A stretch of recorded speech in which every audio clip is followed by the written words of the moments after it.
Un complexe de logements abordables sera construit à Baie-Saint-Paul à partir de l'an prochain. La Ville, en partenariat avec le gouvernement du Québec, en a récemment fait l'annonce à l'Hôtel de Ville. Je suis fier d'annoncer un projet de 43 logements abordables dans la belle ville de Baie-Saint-Paul qui vont s'ajouter. On a parlé, Michael et moi, tantôt, sur plusieurs enjeux, oui, de logement, mais plusieurs solutions qu'on doit additionner. Puis ici, on a une solution qui est adaptée à des besoins spécifiques, 43 logements abordables. Ces logements-là vont être construits avec les habitations de la lumière, en partenariat avec le CIUS, le Capital national. C'est un dossier, l'habitation, le logement, c'est un enjeu qui est national. Hein? C'est pas juste à Baie-Saint-Paul, c'est des compétences partagées, que ce soit au fédéral, à Québec ou encore dans les différentes localités. Puis pour des municipalités comme Baie-Saint-Paul, d'autour de 8000 personnes, c'est pas facile. Lorsqu'on arrive à des municipalités de plus grande envergure, comme la Ville de Québec, la métropole, c'est plus facile au niveau financier d'aller de l'avant, mais à Baie-Saint-Paul, on doit se retrousser les manches puis revoir le projet. On l'a revu et à maintes reprises. Et aujourd'hui, je suis bien heureux qu'on puisse officiellement annoncer que le projet a été retenu là, par l'appel du projet FAC, puisque c'était un secret de polichinelle, mais tout le monde nous demandait des informations. On pouvait aller de l'avant depuis qu'on avait reçu la fameuse lettre en juin dernier. Et la population de Baie-Saint-Paul va pouvoir avoir de nouveaux logements qui seront abordables. Hein. À Baie-Saint-Paul, c'est une terre d'accueil pour plusieurs personnes. C'est la plus belle ville, ça, moi je le dis, et j'hésite pas, c'est la plus belle ville du territoire québécois.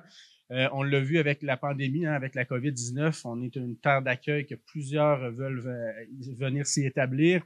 Et c'est clair que c'est pas juste pour les gens fortunés. Hein? Baie-Saint-Paul, de voir des gens qui me disent « Moi, je viens de Baie-Saint-Paul, mes parents viennent d'ici, mon grand-père, mais aujourd'hui, je suis plus capable de demeurer puisque ça commence à coûter cher, le coût de la vie, tout ça.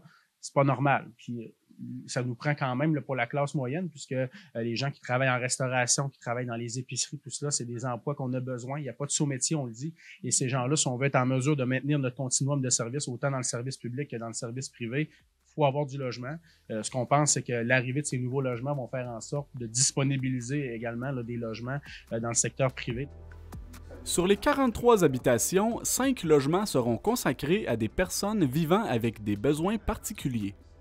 Parce que le CIUS va prendre du lot 5 logements qui vont être des logements adaptés pour certains besoins, déficience intellectuelle, déficience physique, avec certainement un soutien adapté à la clientèle selon le besoin. Le CIUS, un autre département, nous a approchés pour dire « Hey, on aimerait ça, tu sais, offrir une opportunité à des personnes qui en ont moins. » Souvent, c'est l'option, c'est l'institutionnel.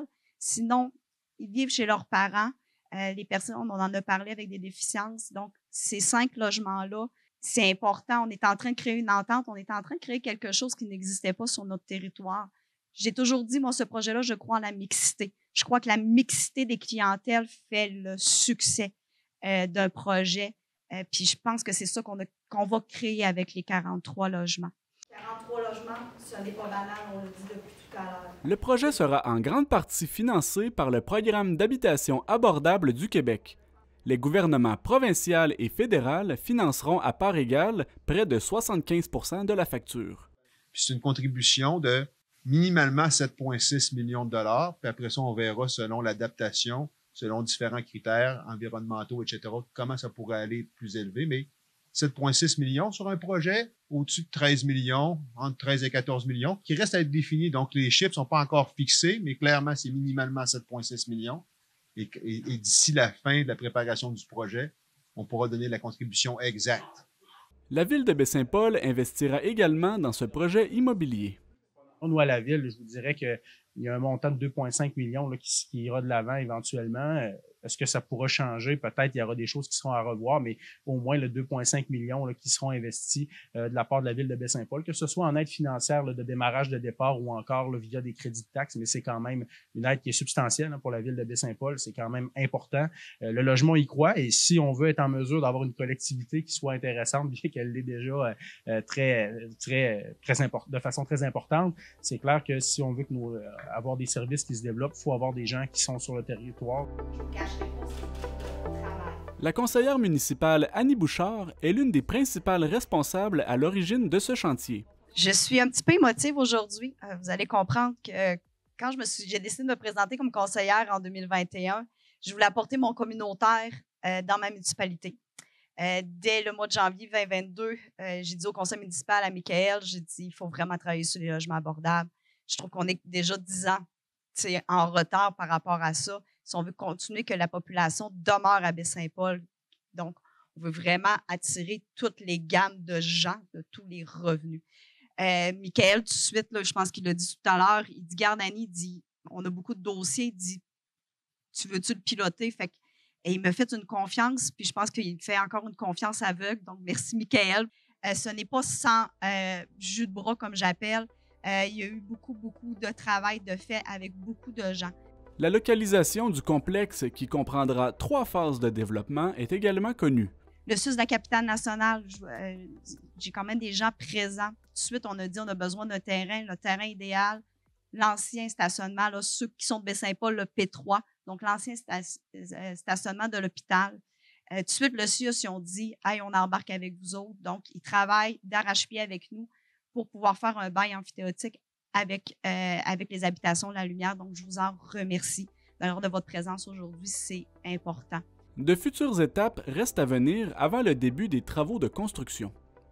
À partir de juin l'année prochaine, j'espère que ça va se faire avant. On va pouvoir signer notre convention. Et à ce moment-là, on va pouvoir penser à faire notre première pelletée de terre. Notre objectif, c'est qu'on l'a pensé en 3 bâtiments. Donc, beaucoup de 3,5, un petit peu moins de 4,5 et un petit peu de 5,5. Et ça, on l'a pensé avec des sondages. La Ville de Baie-Saint-Paul avait fait un sondage. Ensuite, on l'a complété avec la MRC afin justement de savoir c'est quoi les réels besoins, c'est quoi les grandeurs de logements qu'on a besoin. Fait que notre projet est basé sur les sondages qu'on a faits. La date d'inauguration de la première phase est estimée pour l'été 2026. On espère, puis là, c'est un projet là, de construction d'à peu près 18 mois. Mais vous êtes d'accord avec moi, la construction, des fois, on a des surprises. On essaie de les éviter, mais on essaie de faire notre mieux. Puis on espère que ça va bien aller. Fait qu'on se dit 18 mois. On espère que notre premier bâtiment pourrait être prêt dans les 12 premiers mois.